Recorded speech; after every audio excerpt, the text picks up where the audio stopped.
नमस्कार, मी उमेश कुमावत. TV9 मराठीत आपल्या सगळ्यांचं स्वागत आहे. आणि आज आपल्याबरोबर आहेत महाराष्ट्राचे मुख्यमंत्री, शिवसेनेचे अध्यक्ष एकनाथ शिंदे. शिंदे साहेब, आपलं TV9 मराठीत स्वागत आहे. शिंदे साहेब, एवढ्या प्रचार सभा तुम्ही आता करतायत, आम्ही बघतोय, आणि तुम्ही प्रत्येक प्रचार सभेत एक बोलता की जेलमध्ये टाकणार, मला जेलमध्ये टाकणार आणि मी घाबरत नाही. म्हणजे नेमकं काय प्रकरण आहे? कोण जेलमध्ये टाकणार तुम्हाला? उद्धवजी स्वतः बोलले ना 2-4 दिवसापूर्वी. आम्ही याची गेल्या आठवड्यात म्हणाले की या सर्व योजनांची चौकशी करणार, जे दोषी आहेत त्यांना जेलमध्ये टाकणार. काल का परवा बोलले 10 दिवस थांबा, तुम्हाला जेलमध्ये टाकतो. आता जेलमध्ये काय, मी तर आंदोलनातला कार्यकर्ता आहे, मी संघर्षातून इथपर्यंत आलो आहे. आणि जर माझ्या लाडक्या बहिणींसाठी, लाडक्या भावांना, लाडक्या शेतकऱ्यांना, मुलींचं जे उच्च शिक्षण, डॉक्टर, इंजिनियर, वकील बनायचं आहे, यांच्यासाठी योजना केली, वयोश्री योजना केली, या सर्व योजना चौकशी करून ते गरिबांना आम्ही मदत केली. याच्यासाठी जरी कोण जेलमध्ये टाकण्याची भाषा करत असेल तर मी कशाला घाबरेन? त्यामुळे म्हणजे या लेवलला जाणं म्हणजे एक प्रकारचं ते बिथरलेले आहेत, त्यांच्याकडे आता कुठले मुद्दे नाहीत. तुम्ही लाडकी बहीणविषयी बोलता की लाडकी बहीणची चौकशी? सगळ्या ज्या योजना आम्ही आता केल्या, हां, लाडकी बहीण आहे, त्याच्यामध्ये शेतकऱ्यांची योजना आहे, मुलीचं उच्च शिक्षण आहे, लेक लाडकी लखपती आहे, वयोश्री योजना आहे, सगळ्या योजना, जेवढ्या योजना केल्यात 11, त्या योजनांची चौकशी करणार. ज्या सर्व घटकांना आम्ही न्याय देण्याचा प्रयत्न केला, तुम्ही दिला नाही, आम्ही दिला आहे, ती पोटदुखी का? मग त्याची चौकशी करून त्याच्यामध्ये जेलमध्ये टाकणार. चांगलं आहे, जनता ठरवेल.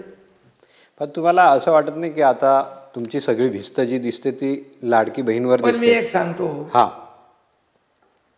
त्यांना तो मौका मिळणार नाही, त्यांना ती संधी मिळणार नाही. कारण जनतेने ठरवलं आहे, त्यांचे सत्तेचे दरवाजे बंद केलेले आहेत. कारण 2.5 वर्ष घरात बसलेल्या, 2.5 वर्ष स्टे दिलेल्या, 2.5 वर्ष कामं बंद केलेल्या, अँटी डेव्हलपमेंट विजन असलेल्या, विकासाचे विरोधक असलेल्या लोकांना मतदान लोक करतील का रस्त्यावर उतरून काम करणाऱ्या लोकांना मतदान करतील, असं का घरी बसलेल्या लोकांना करतील? हां, त्यामुळे मी महाराष्ट्र फिरतोय, महाराष्ट्रात बघतोय, लाडक्या बहिणी आहेत, लाडके भाऊ आहेत, ज्यांना आज योजनांचा फायदा हे होतं आहे, का नाही द्यायचं त्यांना? मग त्यांनी ठरवलेलं आहे की महायुतीचं सरकार पुन्हा या राज्याला पाहिजे. असं तर नाही होणार की लाडक्या बहिणीवर फतवे भारी पडतील? हे बघा, आज सर्वसामान्य माणसाच्या आयुष्यात सुखाचे दिवस आणणं, त्याच्या जीवनामध्ये ज्या काही अडचणी आहेत त्या दूर करणं, हे सरकारचं काम आहे, ही जबाबदारी आहे. कारण मी एक शेतकरी कुटुंबातून आलो आहे, सर्वसामान्य कुटुंबातून आलो आहे, एक गरीब परिवारातून आलो आहे, तर मला त्यांची वेदना आणि मला माहीत आहे व्यथा, म्हणून आम्ही केलं. मी जसं दोन्ही उपमुख्यमंत्र्यांना माझ्या सहकार्याने सांगितलं, योजना लागू झाल्या, काम सुरू झालं, इम्प्लिमेंटेशन सुरू झालं. 5 हप्ते आम्ही त्याच्यामध्ये दिले, इन्स्टॉलमेंट.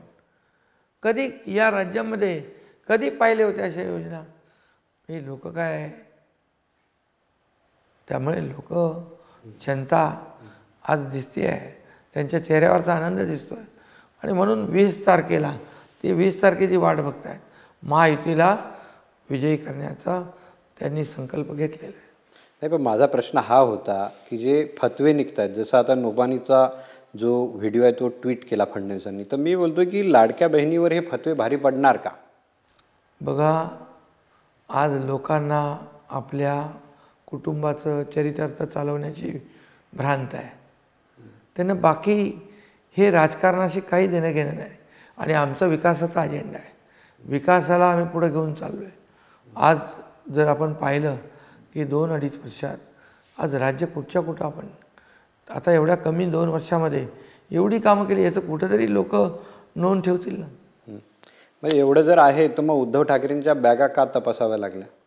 तपासायचं म्हणजे काय, ते काय नवीन आहे काय? माझी लोकसभेला बॅग चेक केली मी मुख्यमंत्री असताना. हे काय रडणं गाणं? हे सिंपती मिळवण्याचं एक निमित्त आहे. आणि बॅगा चेक करणं हे आत्ताचं नाही, हे निवडणूक आयोगाचं आदेशाप्रमाणे ते काम करतात. त्यांची ड्युटी आहे ती. माझ्या पण बॅगा चेक केल्या पालघरमध्ये. मी म्हणाल त्यांचं बरं रुटीन आहे, करा चेक. याच्यामध्ये आम्हाला माहीत आहे की त्यांच्या सोबत असलेल्या बॅगमध्ये काय असणार आहे. बॅगा त्यांच्या घरात येणाऱ्या चेक केल्या असतं तर समजू शकलो असं. नाही, तुम्ही त्यांना एक टोलाही मारला काय की तुमच्या बॅगमध्ये तुमच्या बॅगमध्ये ही गोष्ट नाही, असा एक टोलाही मारला तुम्ही. त्यांनी ते लोक बॅग चेक करताना जे अधिकारी आहेत त्यांचा काय दोष आहे, त्यांच्यावर काय राग काढताय. आणि आम्हाला माहिती आहे त्यांच्या बॅगमध्ये काय सापडणार आहे. त्यांच्या बॅगमध्ये आमच्याबद्दल आरोप, हिंदुत्वाच्या बद्दल द्वेष, सरकारच्या बद्दल द्वेष. आमच्या बॅगमध्ये काय, त्यांच्याकडे निगेटिव्हिटी आहे, आमच्याकडे पॉझिटिव्हिटी आहे. आम्ही लोकांसाठी काय करू इच्छितो, लोकांसाठी काय करू शकतो, आम्हाला काय मिळालं यापेक्षा जनतेला काय मिळालं. पण त्यांनी एक टोला मारला की या बॅगा घेऊन जा, शिंदेंकडे घेऊन जा, पण यातले कपडे चोरी करू नका. त्यांना बॅगा चालत नाहीत, हां, त्यांना कंटेनर लागतो. बॅगा कशा पुरतील त्यांना,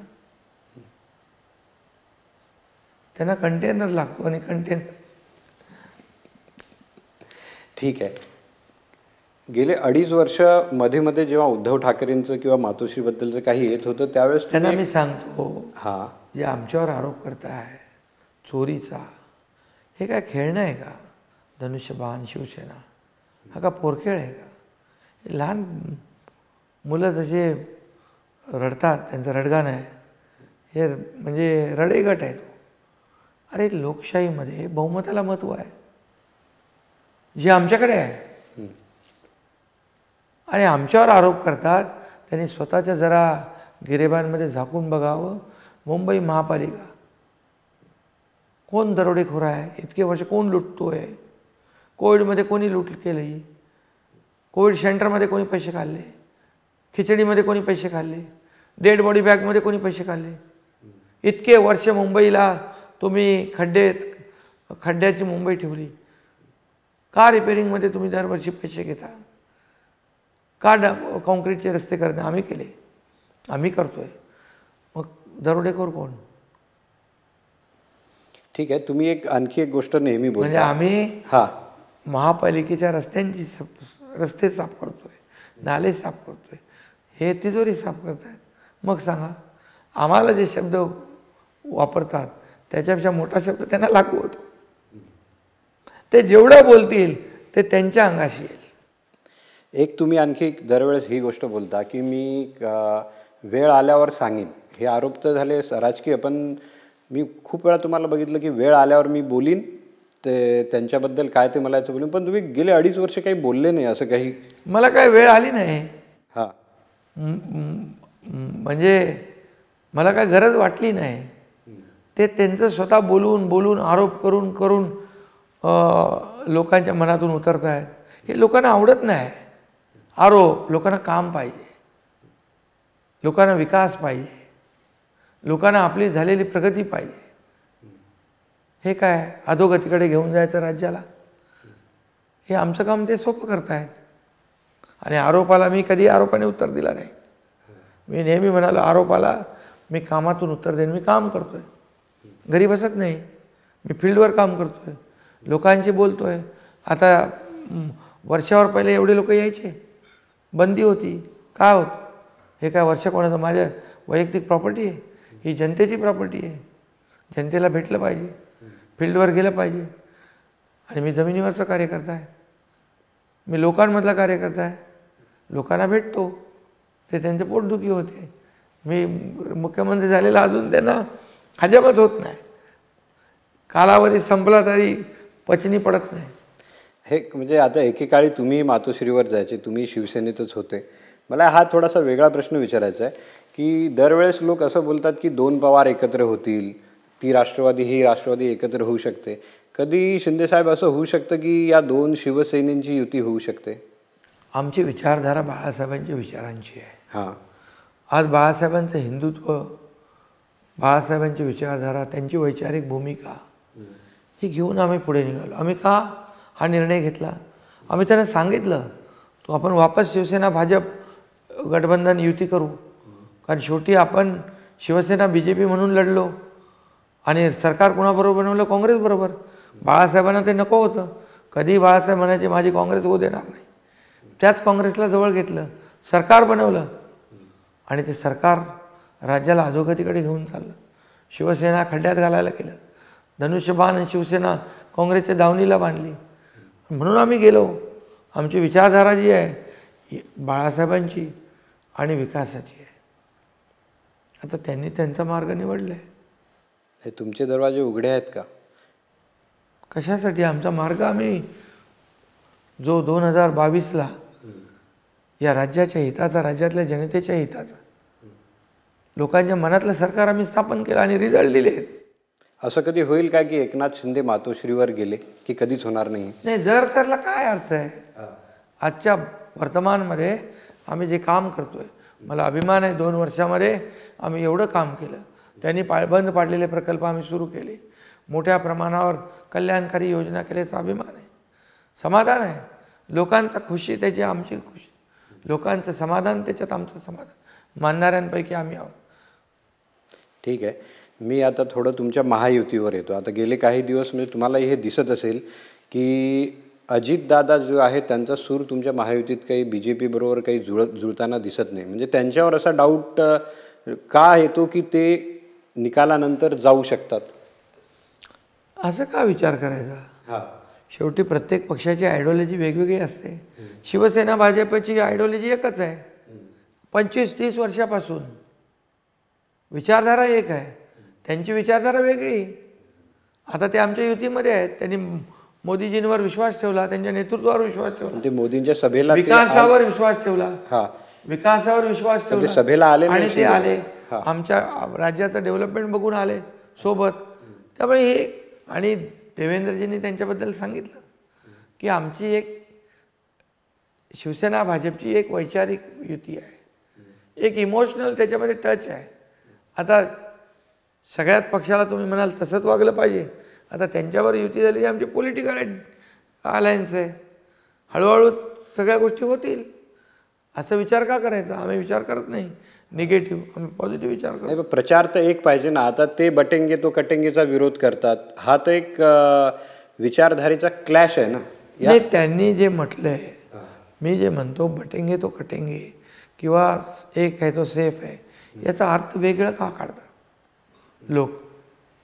आज सगळ्यांनी एकत्र येऊन या ठिकाणी एक होऊन, जसं लोकसभेला जिथे महाविकास आघाडीने सगळ्यांना एकत्र घेऊन मतदान करण्याचं आवाहन केलं, जातीपाती धर्म आणला त्याच्यामध्ये, संविधान बदलणार, आरक्षण जाणार, मुस्लिमांना घाबरवलं, ख्रिश्चनांना घाबरवलं, आदिवासींना घाबरवलं.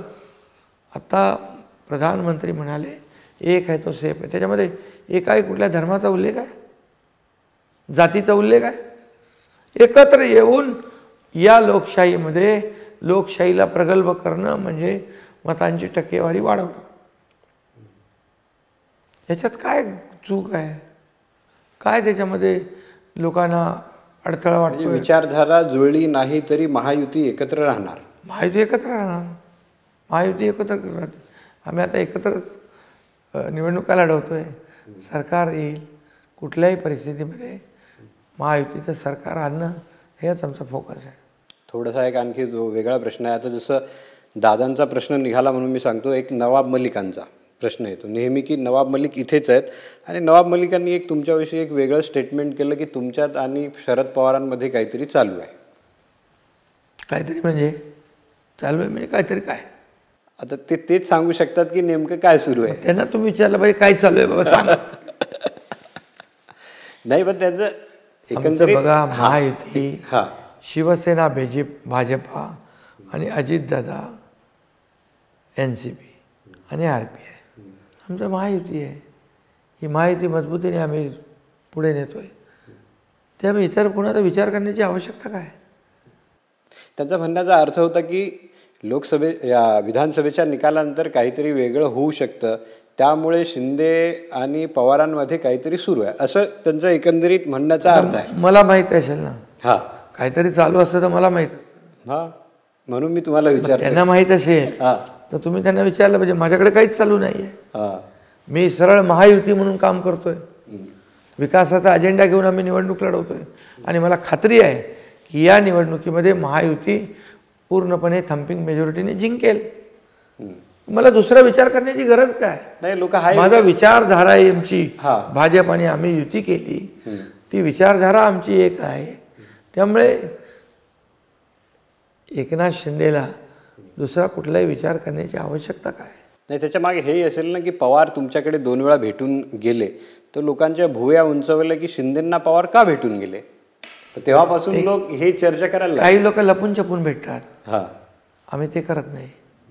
मग ते स्वतः इथे आले होते, ते स्वतः सह्याद्रीला भेटले आणि मुख्यमंत्री असल्यानंतर सगळ्या पक्षाचे लोक मला भेटतात. काँग्रेसचे भेटतात, राज ठाकरे भेटतात, पवारसाहेब त्यावेळेस काही काम होतं, त्यावेळेस काही विषय होते राज्याचे, त्या बाबतीमध्ये चर्चा करायला अनेक वेळा आले. त्याच्यामध्ये राजकीय अर्थ काढण्याची आवश्यकता काय. मुख्यमंत्र्याला, राज्याच्या मुख्यमंत्र्याकडे जर काही विषय असतील, त्यांना भेटायचं असेल, याच्यामध्ये दुसरा अर्थ काढण्याची आवश्यकता काय. असंही आहे ना, लोक हेही बोलतात की पवारसाहेब कधी शिंदेंवर टीका नाही करत. म्हणजे तुम्ही त्यांच्यावर टीका नाही करत आणि तेही तुमच्यावर टीका नाही करत. बघा, मला बाळासाहेबांनी शिकवलं आहे की एक टीका आज जी चालू आहे, राजकारण किती खालच्या लेवलला गेले हे तुम्ही उभाटाकडून तुम्हाला दररोज पाहायला आणि ऐकायला मिळतं. आमच्यावर संस्कार आहेत. आम्ही कामाला प्राथमिकता देतो, आरोपाला नाही. आणि आरोप करणं हे लोकांना आवडत नाही. काय आरोप आहे तुमच्याकडे, काय आहे. 2-4 वाक्य आहेत, 2-4 ठरलेले आरोप आहेत. तुम्ही काय केलं ते सांगा ना, काय करणार आहे ते सांगा. तुम्ही 2.5 वर्षात बंद पाडलं सगळं, आता पुन्हा म्हणतं सरकार आल्यावर आम्ही हे बंद पाडू, ते बंद पाडू, अमकं बंद पाडू. चालू काय करणार लोकांसाठी हे सांगा. ही बिथरलेली आणि गोंधळलेली सगळी अवस्था आहे आणि त्यांचा पराभव समोर दिसू लागलेला आहे.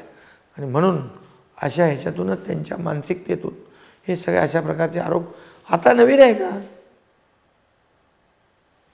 हे जेलमध्ये टाकण्याचा नवीन आरोप केला आहे, पण आतापर्यंत जे सुरुवातीपासून सरकार पडणार काय काय जे आरोप करतायत ते तर नाही. पण पवारही तुमच्यावर काही आरोप करत नाहीत. पवार तुम्हाला कधी टार्गेटवर घेत नाहीत. दुसरीकडे जरांगे तुमच्यावर कधीच काही आरोप करत नाहीत. म्हणजे लोक विचार करतात की शिंदे साहेबांकडे अशी काय जादूची कांडी आहे की त्यांच्यावर कोणी आरोपच नाही करत. मी सगळ्यांशी चांगला राखतो. मी माझ्या कामावर फोकस ठेवतो. माझं काम एकच आहे, या राज्याचा मी मुख्यमंत्री आहे, तर मला काय मिळालं यापेक्षा माझ्या महाराष्ट्राला काय मिळालं, माझ्या राज्याला काय मिळालं, माझ्या राज्यातल्या जनतेला काय मिळालं, हा फोकस ठेवून मी काम करतोय. आज कार्यकर्ता म्हणून मी काम करतोय, लोकांशी भेटतोय. मी जमिनीवरचा माणूस, लोकांनी भेटतोय, लोकांशी संवाद साधतोय. आता हेच दोघे जे आहेत, शरद पवार असतील, जरांगे असतील, हे फडणवीसांना टार्गेट करतात. मग तुम्ही त्यांना एखादा मंत्र का नाही देत आता जो तुम्ही सांगितला. किमान ते लोक त्यांना टार्गेट नाही करणार. मी कोणाला सांगू. फडणवीसांना, जरांगे फडणवीसांना कंटिन्यू टार्गेट. पण मी सांगतो, देवेंद्रजींनी ते मुख्यमंत्री असताना मराठा आरक्षण दिलं होतं. हायकोर्टामध्ये आम्ही टिकवलं होतं, पण सरकार बदललं, महाविकास आघाडी सरकार आलं आणि सुप्रीम कोर्टाने ते खारिज केलं, रद्द केलं. मग जबाबदारी कोणाची, महाविकास आघाडीची. आम्ही सरकारमध्ये पुन्हा आल्यानंतर आम्ही जाहीर भाष्य केलं, मराठा समाजाला आरक्षण आम्ही देणार. ओबीसी किंवा इतर समाजावर अन्याय न करता त्यांना त्यांचा अधिकार मिळाला पाहिजे. जस्टिस शिंदे कमिटी गठीत केली, आम्ही 10% आरक्षण दिलं. ते कोर्टात आता कोण गेले बघा, कोण गेले.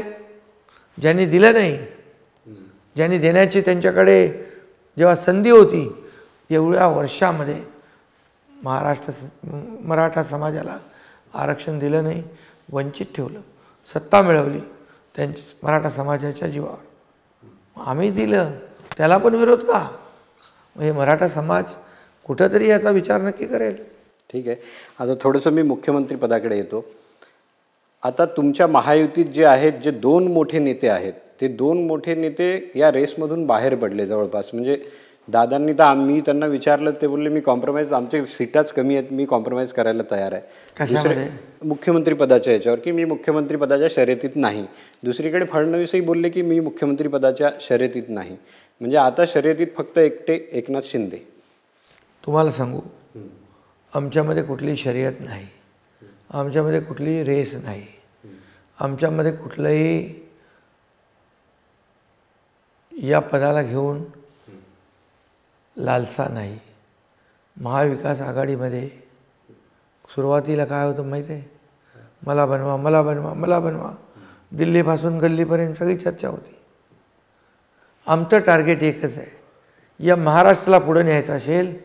2 वर्षात आम्ही जे काम केलं, हे काम आतापर्यंतच्या इतिहासामध्ये जास्तीचं झालं, त्याचं समाधान आहे. आणि पुन्हा महायुती सरकार मेजॉरिटीने आणणं हाच आमचा फोकस आहे, हाच आमचं टार्गेट आहे. बाकी सगळं दुय्यम आहे. या मुख्यमंत्री पदावर शेवटचा प्रश्न मी विचारतो की तुमच्या इथे जागांचं वाटप जे आहे ते समसमान नाही आहे. म्हणजे भाजपकडे जास्त आहेत, तुमच्याकडे थोड्या कमी आहेत, दादांकडे एकदम कमी आहे. तर शिंदेसाहेब, हे संख्याबळावर तर होऊच शकत नाही. आता तावडेंनीही असे संकेत दिले की आम्ही जी राजकीय परिस्थिती येईल त्यावर ठरवू. म्हणजे महाराष्ट्राचे मुख्यमंत्री शिंदेच असतील. हे बघा, आता भाजपाचे जास्त आमदार होते, त्यांच्याखाली आमचे होते, आमच्याखाली दादांचे होते. त्याप्रमाणे त्याच रेशोमध्ये जागा मिळतील. आमचं जागा कुणाला किती मिळाल्या यापेक्षा महायुती किती जागा जिंकल्या याला आमचं महत्त्व आहे. पण मुख्यमंत्री संख्याबळावर होणार नाही. अरे बाबा, ते आता कशाला? आम्हाला तर पहिले सरकार आणायचं आहे, मेजॉरिटी आणायची आहे, त्यानंतर जो विषय आहे तो दुय्यम आहे. तुम्ही यासाठी बोलत नाही की तुमच्यासमोर सध्या रान मोकळं आहे, कोणी शर्यतीत नाही. नाही, असं का तुम्ही विचार करता? आता याच्यामध्ये अमित शहा साहेबांनी पण उल्लेख केला आहे की पहिलं महायुतीचं सरकार आणायचं. आता मुख्यमंत्री त्यांनी फडणवीसांच्या, त्याच्यानंतरचं तुम्ही ऐकलं नाही. तुम्ही जेवढं ऐकायचं ते ऐकता आणि बाकी सोडता. त्यांनी म्हटलं मुख्यमंत्री एकनाथ शिंदेजी के नेतृत्व में चुनाव लढेंगे. आम्ही आता टीम म्हणून लढतोय. माझे दोन्ही उपमुख्यमंत्री आणि मी टीम म्हणून निवडणुकीला सामोरं जातोय. आणि निवडणूक या राज्यामध्ये महायुती सरकार पूर्ण मेजॉरिटीने आणण्यासाठी आम्ही मेहनत करतोय. तोच आमचा फोकस आहे. आम्हाला विश्वास आहे आम्ही केलेल्या कामाची पोचपावती जनता या निवडणुकीमध्ये आम्हाला देईल आणि पूर्ण बहुमत महायुतीला मिळेल. शेवटच्या एका मुद्द्यावर येतो की राज ठाकरेंबरोबर तुमचं असं काय फाटलं की ते तुम्ही चिन्ह ढापलं, पक्ष ढापला, एवढं बोलायला लागले? असं काय झालं ज्या शिंदे आणि राज ठाकरेंमध्ये चांगले संबंध होते, दिसत होते? हा त्यांचा विषय आहे. त्यांनी काय बोलायचं, काय ठेवायचं, काय नाही बोलायचं, हा त्यांचा विषय आहे. ते माहीममुळे झालं. आता निवडणुकीला सामोरे ते जात आहेत, आम्ही जातोय. आमची दोघांची समन्वयाची भूमिका नेहमी राहिलेली आहे. तेही माझ्याकडे यायचे लोकांची कामं घेऊन, मी त्यांचं जनतेची कामं समजून काम करायचो. त्यामुळे असं मला तर वाटत नाही. ठीक आहे, माणूस भाषणामध्ये काही बोलतो, निवडणूक असते, काही गोष्टी बोलाव्या लागत नाही. अमित ठाकरेंमुळे झालं का की तिथे तुम्ही उमेदवार दिला? नाही, उमेदवार जो आमचा सिटिंग आमदार होता, शेवटी कार्यकर्ता त्यांनाही सांभाळायचे, आम्हालाही सांभाळायचं. समन्वयाच्या आजही आमचं काही वादविवाद नाही आहे. शेवटचा प्रश्न, किती जागा येतील असा तुम्हाला अंदाज आहे? म्हणजे सरळ विचारतो की कारण की जवळपास सगळ्यांना असं वाटतं की महायुती येणार की मविया येणार. महायुती येणार, पूर्ण बहुमताने येणार. शिवसेनेला पूर्ण बहुमताने महायुती येणार. म्हणजे शिवसेनेला जागा किती? महायुती पूर्ण बहुमताने जिंकायची हे आमचं टार्गेट आहे. शिवसेनेला किती, राष्ट्रवादीला किती, भाजपला किती, यापेक्षा महायुतीला किती? महायुतीला किती? महायुतीला 170 जागा येतील, 160 प्लस येतील. म्हणजे बहुमत येणार 160+. ठीक आहे. खूप खूप धन्यवाद शिंदेसाहेब, तुम्ही आमच्याशी बोललेत आणि तुम्ही सांगितलं एक आकडा तुम्ही दिला या मुलाखतीत की महायुती जवळपास 160 ते 170 जागा घेऊन बहुमतात 160+. आणि मी सांगतो ना, पूर्ण बहुमत. स्पष्ट बहुमत मिळेल. खूप खूप धन्यवाद. थँक्यू. धन्यवाद.